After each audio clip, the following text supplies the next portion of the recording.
limanda en az 40 tane araba var. Bu arabalar neden mühim? Çünkü limandan gelen mal nereye gider, nereden gelir? O arabalar bilirler. Size daha önce de söylemiştim. Limanın kahyalığını elinde tutan, limanın kendisini de elinde tutar. Dışarıdan gelen mal zaten gelmiştir. Lakin bu mallar nereye gider, kime gider? İşte bu mühim. Luka da bu yüzden liman aldı. Aynen öyle. İşte bu yüzden 3 tane takım var. Birincisi sur içinde. İkincisi Kağıthane taraflarında. Üçüncüsü ise Sarıyer tarafında. Bu işi geri almalıyız.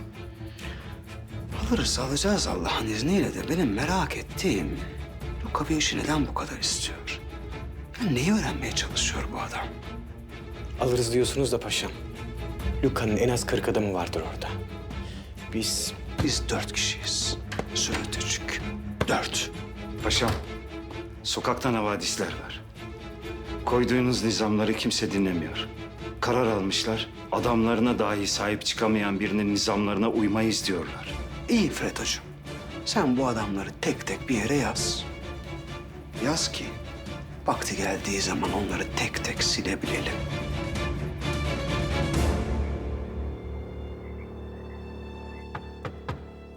Gel. Allah ömürler versin hünkârım. Allah ömürler versin. Allah ömürler versin hünkârım. Buyur paşa. Hünkârım, Crowley Efendi ile ilgili edindiğim malumatlar ve bilgiler.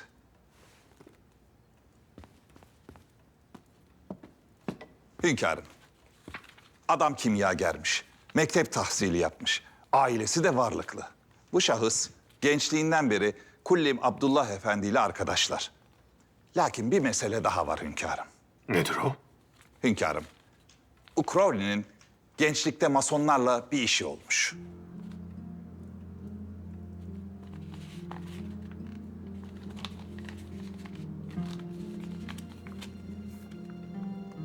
...25 yıl evvel payitahta gelmiş. Arşivlerden bu fotoğrafı çıktı. Crowley'nin bu halini bir yerden tanıyorum paşa. Fotoğraf Sultan Abdülaziz zamanında çekilmiş. Hünkârım belki görmüşsünüzdür bu adamı. Olabilir ama nereden? Bu adamı nereden tanıyorum?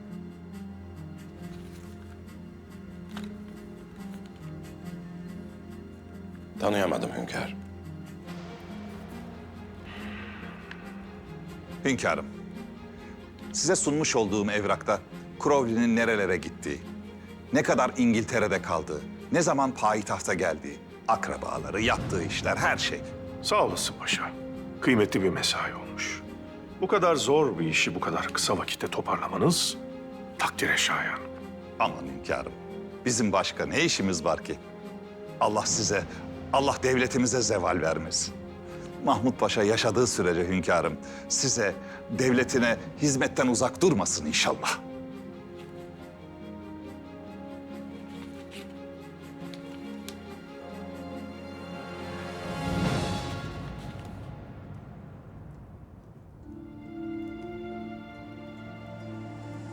Sen vazgeçebildin mi peki?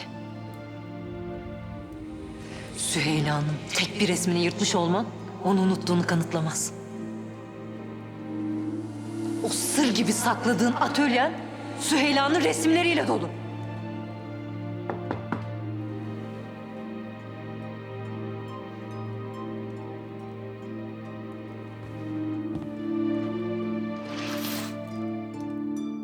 Gel. Atları saraya geri getirttik. Emriniz üzerine bir tahkikat yaptım. Dün atları hazırlayan seyis bugün hiç gelmemiş. Hara'daki çöp kutularından birinde bu şişeyi bulduk.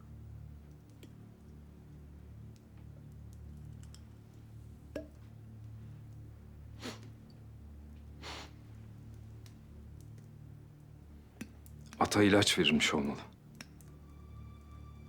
Bunun için deliye döndü demek. Emin olmak için hekimlerden ilacın muhteviyatı ile ilgili malumat alalım. Muhafızlara da söyleyin seyisi bulup bana getirsinler. Emredersiniz.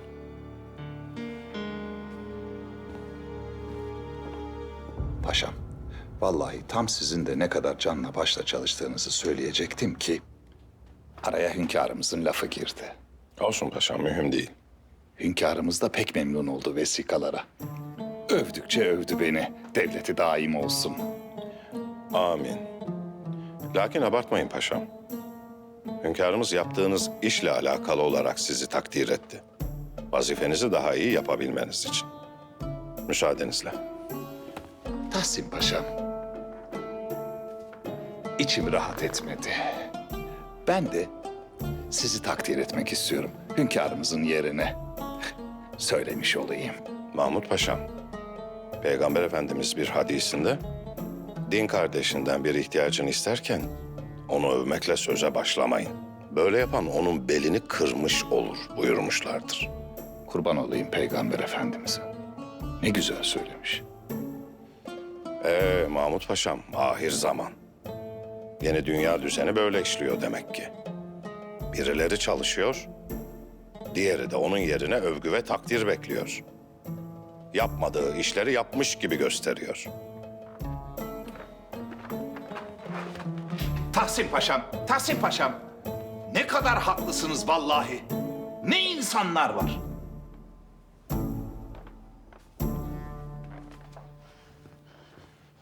Aşağılık herif. Soracağım sana bunun hesabını. Sen de Hatice de yaptıklarınızın cezasını çekeceksiniz. Naime Sultan tez vakitte iyileşip ayağa kalkacak. Merak etmeyin. Naime gözlerini açacak. Lakin onlar bu hayata gözlerini kapayacak.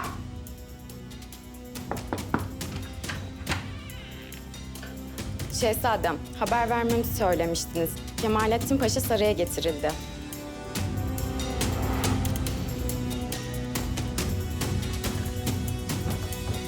Abdülkadir!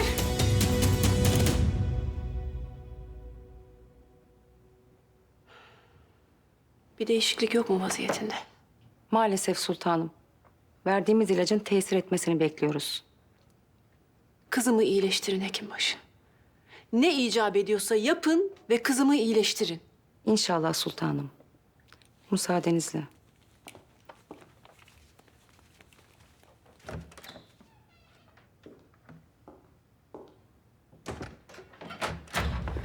Sultanım koşun. Misli Melek, ne oldu kızım? Neyin var senin? Abdülkadir çok öfkeli. Korkarım Kemalettin Paşa'yı öldürecek. Mani olun lütfen.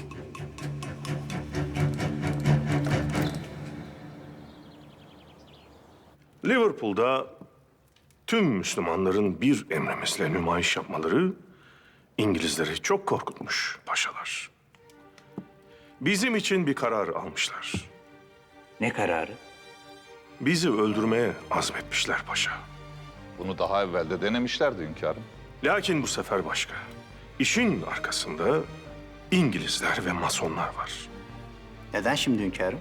Hilafet gücümüzü kullandığımızda neler olabileceğini gördükleri için. Biz şöyle düşünüyoruz paşalar. Mason cemiyeti bizi öldürmek için karar aldı. Lakin bunu yapmaya tek başlarına güçlerinin yetmeyeceğini biliyorlardı. İngilizleri harekete geçirmek için de sizin bir hamle yapmanızı beklediler. Biz de o hamleyi yaptık. Liverpool'da nümayiş gerçekleştirerek.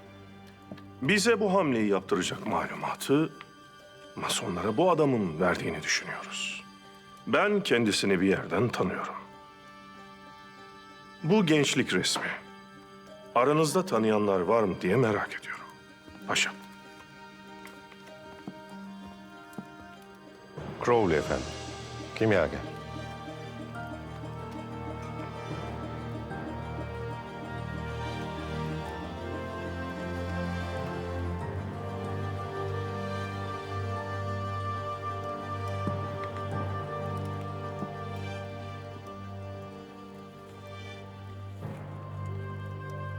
Anlaşılan tanıyan yok. Hünkârım, bu mektup Marif Nezaretine geldi. Size yazmışlar. Sarayın kitabetinden hızlı ulaşmayacağını düşünerek bize gönderdiler. Mühim bir havadis. Mektubu Gerfant Efendi göndermiş. Gerfant mı? Evet hünkârım. Fransa'dan göndermiş hünkârım. Fransızlar yeni bir icat olan Zeppelin adlı balonu Yunanlılara satıyorlar. Alakadar olacağınızı düşündüm. Dostunuz. Tahsin ve Mahmut Paşa dışındakiler çıkabilir.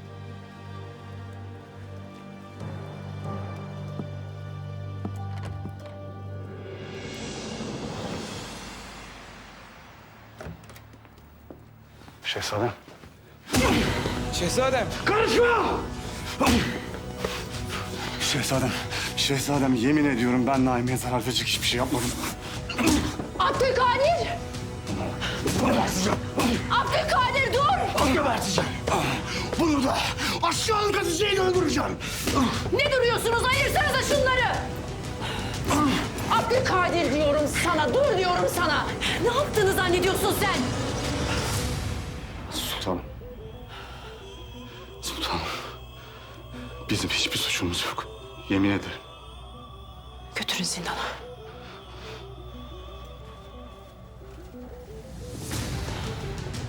Delirdin mi sen ha? Ne yaptığını zannediyorsun ha?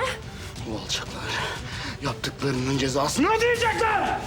Tabii ki ödeyecekler. Ben de istiyorum cezalarını ödemelerini. Ama bu şekilde değil, nizama uygun bir şekilde ödeyecekler. Böyle değil.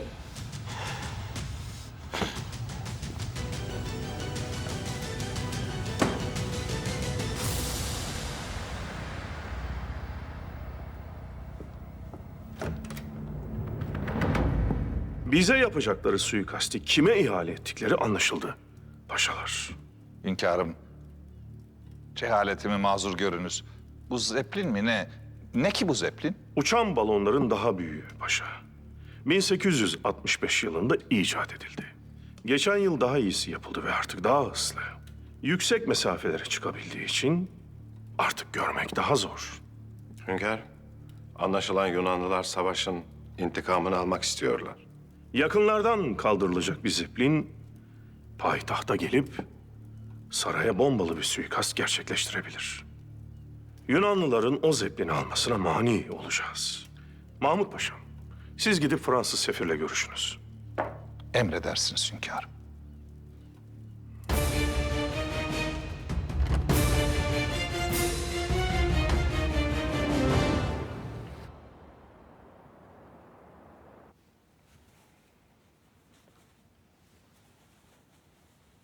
Acıyor mu? İçimdeki öfke o kadar büyük ki kolum kopsa hissetmem. O alçağı öldürecektim. Bana mani olmamalıydınız. Onu öldürmenizin ne size ne de Naime Sultan'a bir faydası yok. Lakin hissettiğiniz şeyi anlıyorum. Benim ablama da birisi böyle bir şey yapsa aynı şeyi hissederdim. Siz de benim gibi ailenize düşkünsünüz. Seviyor ve seviliyorsunuz.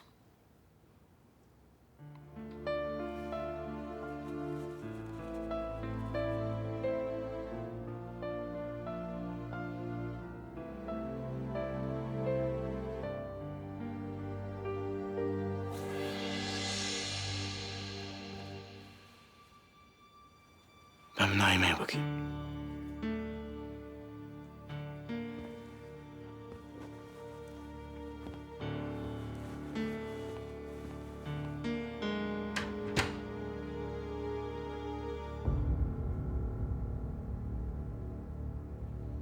Nasıl? İyi mi? İlaç tesirini göstermeye başladı şehzadem. Sultanımızın bünyesi kuvvetli. İnşallah yakın zamanda gözlerini açacak. İnşallah.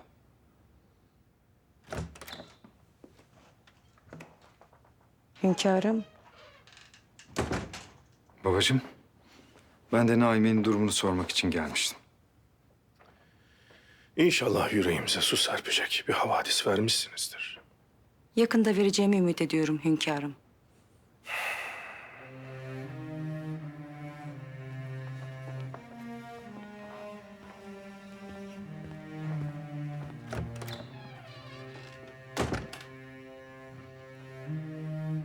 Bidar Sultan gelene kadar yanında bekleyecektim. Küçüklüğünde yine böyle uyurken seyrederdim Naime'yi.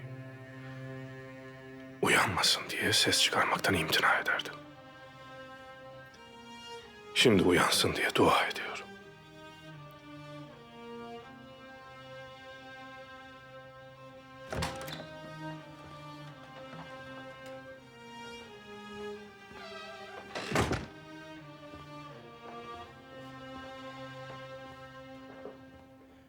Vaziyet aynı mı? Aynı. Lakin hekimler ümitli. Bünyesi sağlanmış.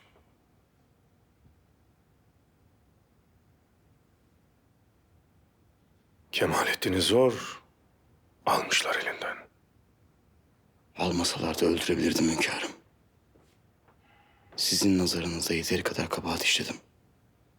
Şimdi de katil olacaktım. Kardeşin için yüreğinde yanan ateş. Onun hakkını koruman bir hata değil. Lakin Kemalettin'e de, Hatice'ye de adaletin hükmettiği ceza verilecek. Bir babaya en çok huzur veren nedir bilir misiniz? Ailesinin iyiliği için evlatlarının da ona yardım etmesi. Bu hususta endişeniz olmasın babacığım. Abdülkadir de ben de ne icap ederse yapmaya hazırız. Öyle değil mi kardeşim? Öyle. Lakin babamın bu hususta bana itimat edeceğini zannetmiyorum. Yanılıyorsun evladım. Gece boyu kumar masasında değil de camide alnı secdede olan bir evladım olduğu için hamd ediyorum. Valideme size bahsetmemesini söylemiştim. Abin söyledi. O da senin gibi nazarımdaki zannımın iyi olmadığını düşünüyor ki saraydan firar etme sebebini izah etmek istedi.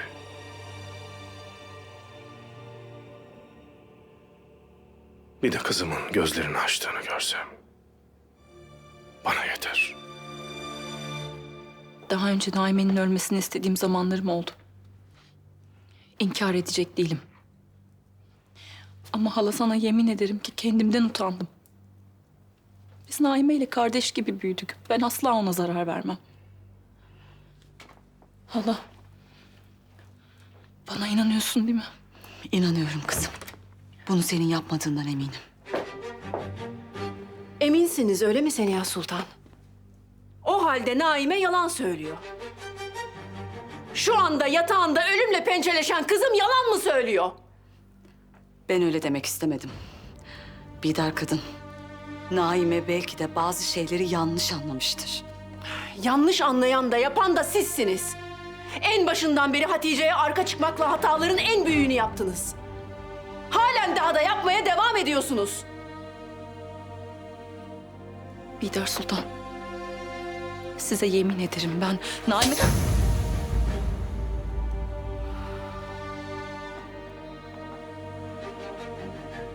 Yazıklar olsun sana. Benim kızım her zaman seni kardeşi bildi. Seni korudu, kolladı. Sense önce onun sevdiği adamı elinden almaya kalkıştın. Sonra da canını. Kemalettin de sen de yaptıklarınızın cezasını ödeyeceksiniz Hatice.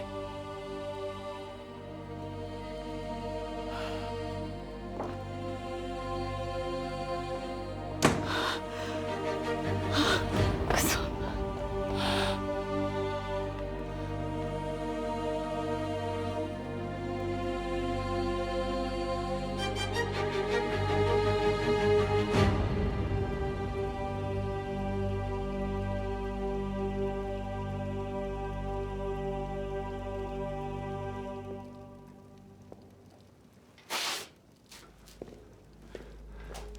Baba.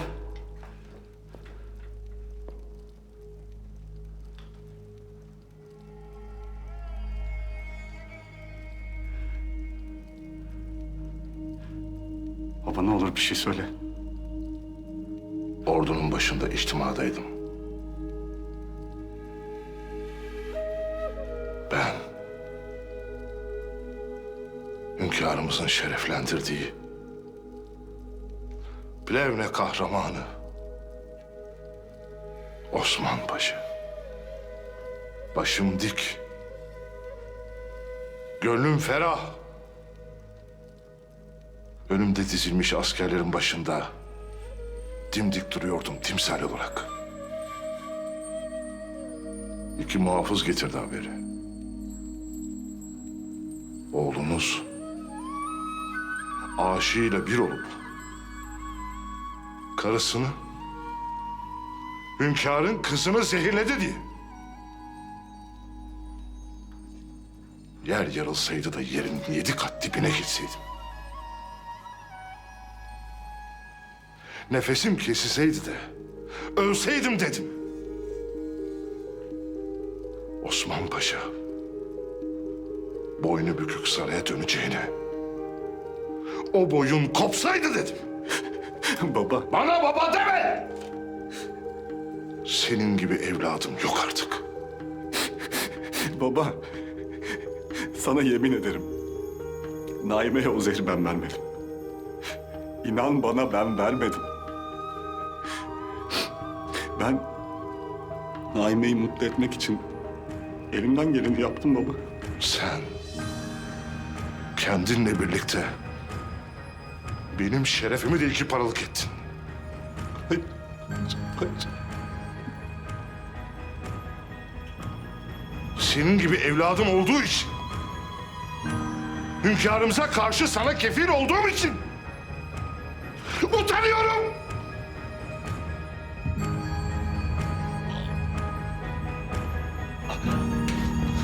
Baba! Baba! Baba! Kendine gel baba! Allah aşkına kendine gel! Yardım edin! Osman Paşa! Baba yardım edin! Paşa beni git çağır! Yardım et! Kaldır! Osman Paşa! Kaldır ayağı! Baba ne olur aç gözlerini! Ayağa kaldır baba! Ayağa kaldır!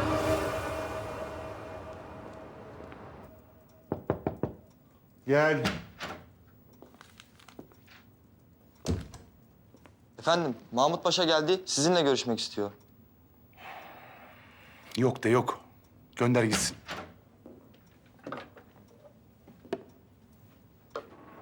Bonsoir Sefir Efendi, bonsoir. Paşam, hiç münasip bir zamanda değilim. Lütfen başka zaman görüşelim. Ne yani? Size şu güzel şişeyi sunacak kadar bile vaktim yok mu diyorsunuz? Paşam, şaraba ihtiyacım yok. Lütfen gider misiniz? Memur bey oğlum, bize biraz müsaade eder misin? Evladım çıksana!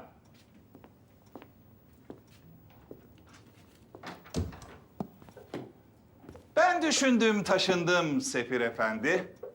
Dedim ki, ben Sefir Efendi'nin mahzenine çok hasar verdim. Hem kendisinden özür dileyeyim, hem de bu güzel şişeyi Sefir Efendi'ye bir hediye olarak takdim edeyim dedim. Gördüğünüz bu şişe dünyada 1 numara. Sizin mahzeninizde dünyanın 1 numaralı mahzeni olacak Sefir Efendi. Vasne Roman köyünün bağlarından yapılmış bir şarap. Siz ciddi misiniz? Bu Vose Romane mi? Evet. Aradım, taradım. En sonunda buldum. Bu şişe bu sene tam 400 senelik oluyor. Düşünsenize. 400 sene. Ama söylediğim gibi hem sizden bir özür dilemiş olayım, hem biraz sizinle de siyaset konuşalım. Ne dersiniz? Tabii paşam. Buyurun lütfen. Pekala, madem ısrar ediyorsunuz. Şarabımızı da şöyle ortaya koyalım. Evet.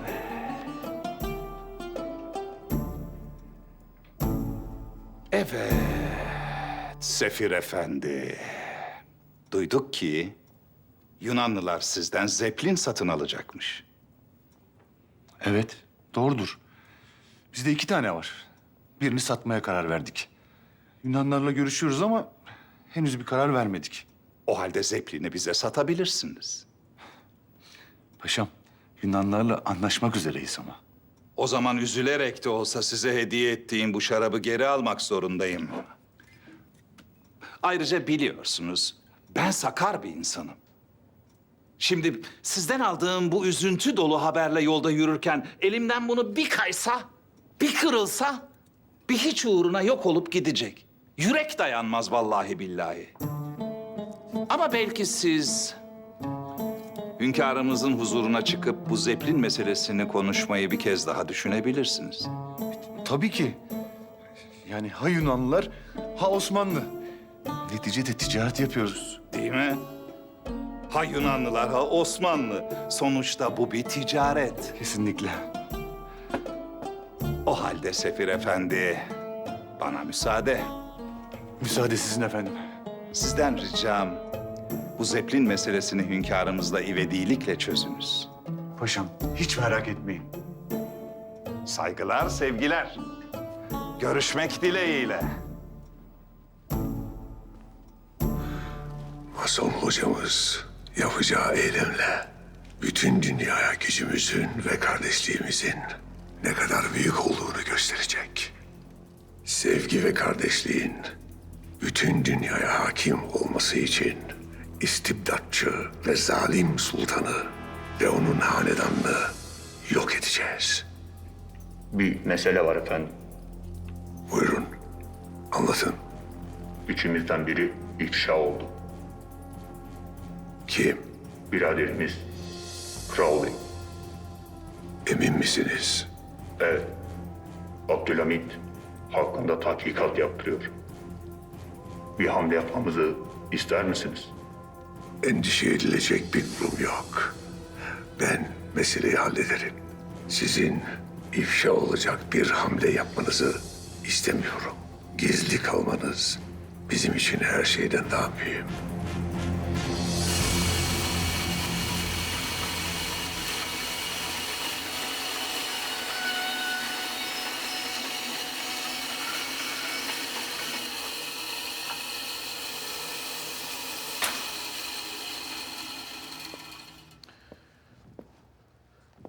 Bu adam Sultan Aziz devrinde mi buradaymış paşa? Evet hünkârım. İhtilalden pek kısa süre sonra gitmiş.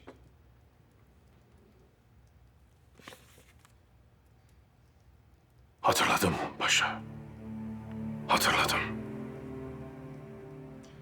Kimyager demiştiniz değil mi? Evet hünkârım. Nereden hatırladınız? Sultan Abdülaziz tahttan indirilip yerine biraderim Murat Efendi geçtiğinde Mithat Paşa bir iş peşindeydi. Bütün hanedan üyelerini Nispetiye Kasrı'nda yemeğe çağırmışlardı. O yemeğe gidilmesine son anda ben mani oldum. Ne için? O vakitler Mithat Paşa'nın ağzında bir laf vardı. Hanedan-ı Ali Osman oluyor da niçin Ali Mithat olmasın? Osmanlı hanedanlığını bitirip Mithat Paşa kendi hanedanlığını kurma hırsına kapılmıştı. O yemekte bütün hanedan azaları öldürülecekti paşa. Ne surette? İlk gelen istihbarat zehirlenecekleri yönündeydi. Lakin ben aşçıyı kendi adamlarımdan seçtim. Daha sonra Nispetiye Kasrı'nın bombayla havaya uçurulacağını işittim. Tüm hanedan mensuplarına haber edip yemeğe gitmemelerini söyledim. Bütün hanedan orada ölecek ve tahta çıkacak olan Mithat Paşa olacaktı. Allah muhafaza. Hünkârım, af buyurun. Crowley Efendi'nin bu işlerle ne alakası var? Bomba düzeneğini bu adama hazırlattılar paşa. Biz o vakitler şehzade olduğumuz için bir şey yapamadık. Derhal bu adamı bulup huzuruma getiriniz. Emredersiniz hünkârım.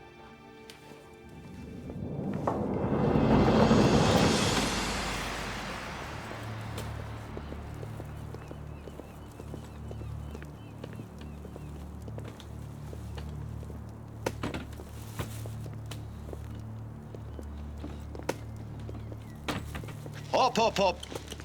Mermi yakmaya değil, söz söylemeye geldik.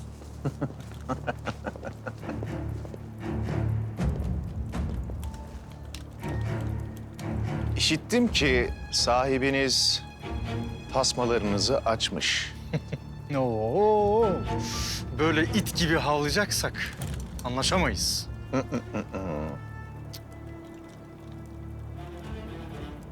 Artık Fehim Paşa ile işinizin olmadığını bildiğimi anlatmaya çalışmıştım. Sen de işimiz olsun istiyoruz Luka. İlginç bir teklif. Bak, Luca Tesso. Bu liman çok büyük. Boğulursun. Bugün elinde tutarsın, yabancısın. Yarın elinden alırlar.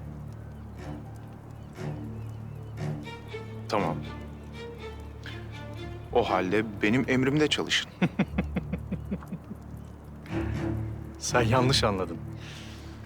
Buraya mermi sıktım. Şimdi seni öldürmüyorsam ortak oluruz diye düşündüğümden. Anladın?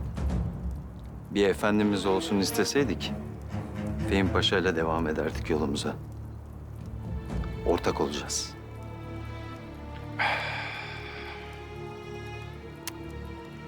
%30'u sizde, %70'i bende. O da siz buradayken Fehim Paşa buraya saldırmayı göze almayacağı için. %50'den aşağı olmaz. Şöyle yapalım. Bana Fehim Paşa'nın kellesini getirin. %100'ü sizin olsun.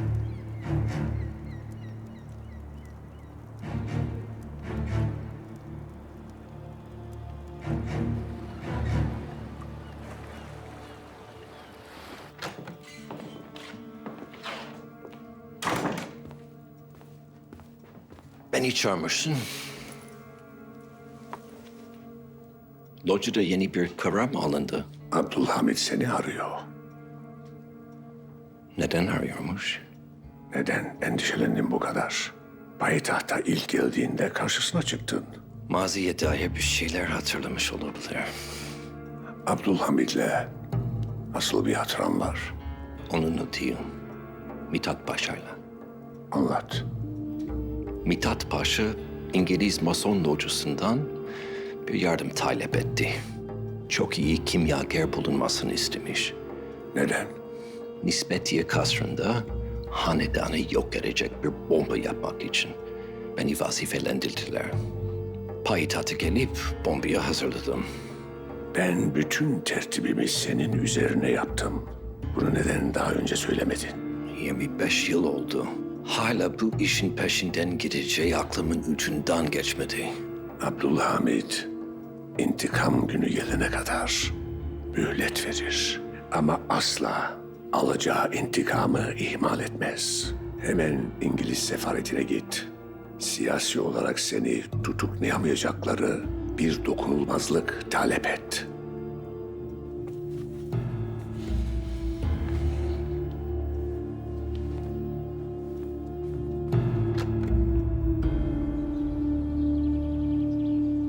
İşittik ki Yunanlara zeplin satacak mısınız? Evet hünkârım. Yeni bir icat. Yunanlılar almak istediler. Silahlanma meselesinde sulh gayreti olduğunu sanırdım Fransızların. Bir ülkenin komşusuna adeta hediye eder gibi böyle bir satış yapmak sulh politikanızla ne kadar örtüşüyor sizce?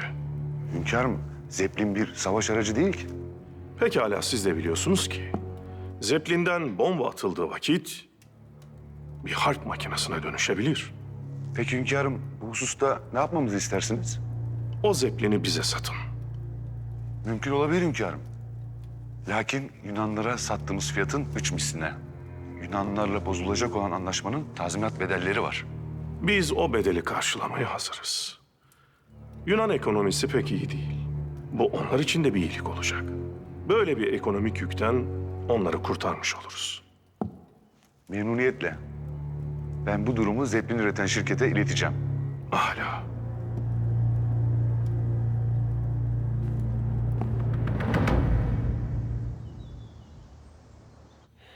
Naimeciğim, güzel kızım.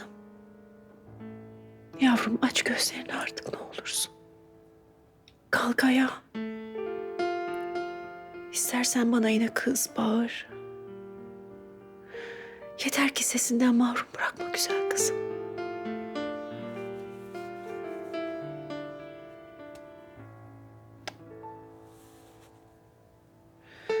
Sen haklıydın. Ben hata ettim. Kemalettin'le ilgili gerçeği ilk öğrendiğimde gelip sana anlatmalıydım. O Onunla evlenmene asla izin vermemeliydim. Biz her şeyin üstesinden geliriz yavrum. Yeter ki sen aç gözlerini. Hepsi geçer bunların.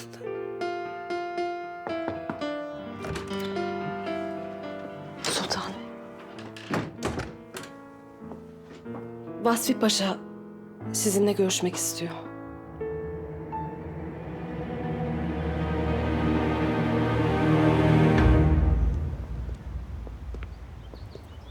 Abdülkadir bütün gece uyumadı abla. Ayak seslerini duydum. Odada bütün gece dolandı durdu. Gerçekten korkunç bir hadise. Kemalettin Paşa ile Hatice bir olup Naime Sultan'ı zehirlemeye kalkıştılar demek. Hiç de kötü niyetli insanlara benzemiyorlardı. Çok şaşırdım. Mehmet Selim Efendi geliyor.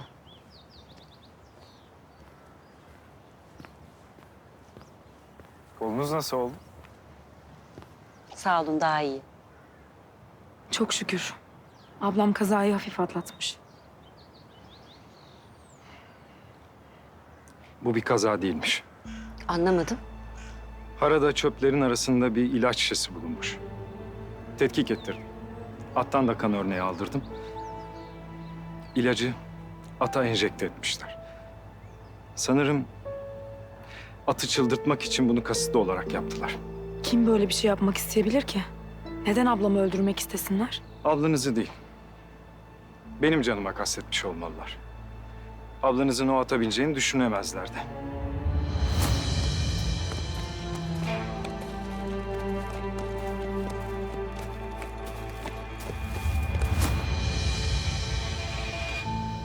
Seyis ortalarda yok. Lakin bunu yapan her kimse er geç ortaya çıkacaktır. Çok üzgünüm. Benim yüzümden ölebilirdiniz. Gezintiye çıkmayı ben istedim sizden. Kolumda bir iki güne düzelir. Üzülmeyin. Bakın, daha şimdiden oynatmaya başladım bile. Diğer kolunuz da morarmış. Bu morluk attan düştüğümde olmadı. Handan Hanım yaptı. Handan mı? Nasıl? Karınız beni dövmek için saldırdığında oldu.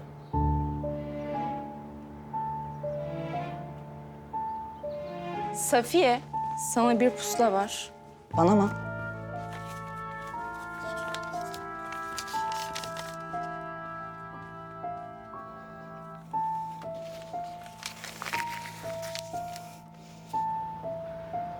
Handan hala nasıl böyle bir şey yapar aklım almıyor. Çok üzgünüm. Karım ve kendim adına derin bir utanç içindeyim. Aslında bu hadiseyi size hiç anlatmayacaktım.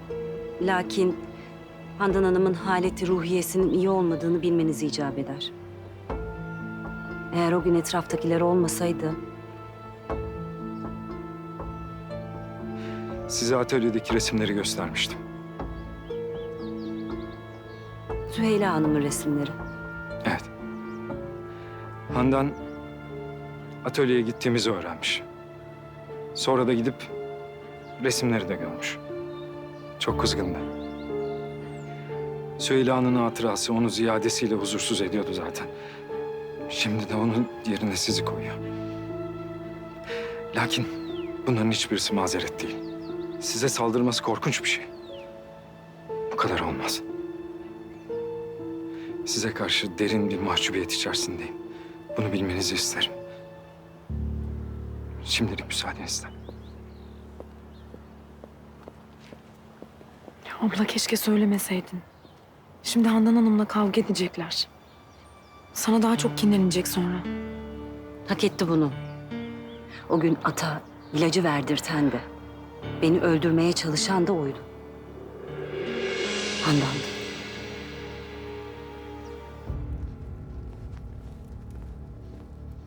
Hünkârım, Crowley Efendi'den haber aldık. Derhal derdest edip getiriniz. Hünkârım, İngiliz sefaretine sığınmış. Bu ne demek biliyor musun paşa? Hünkârım, aramızda düşmana bilgi satanlar var. Crowley'i aradığımızı paşalardan başka kimse bilmiyordu. Mahmut Paşa ikili mi oynuyor dersin? Bilmiyorum hünkârım. Aramızdaki satılmışı bulacağız. Nasıl hünkârım? Bu Fransızlarla yapacağımız anlaşmaya dair paşalara yem atacağız. Her birine farklı şeyler söyleyeceğiz. Hepsine mi? Sen ve Osman Paşa hariç. Bir de Zühtü Paşa. Elimizde büyüdü. O da yapmaz. Fuat Paşa, Tevfik Paşa ve Mahmut Paşa'ya bu tertibi yapacağız. Fransızlardan Zeppelin almak hususunda hepsine farklı hamleler söyleyeceğiz. Bize suikast tertip edenler o Zeppelin'i almamızı da istemeyecektir.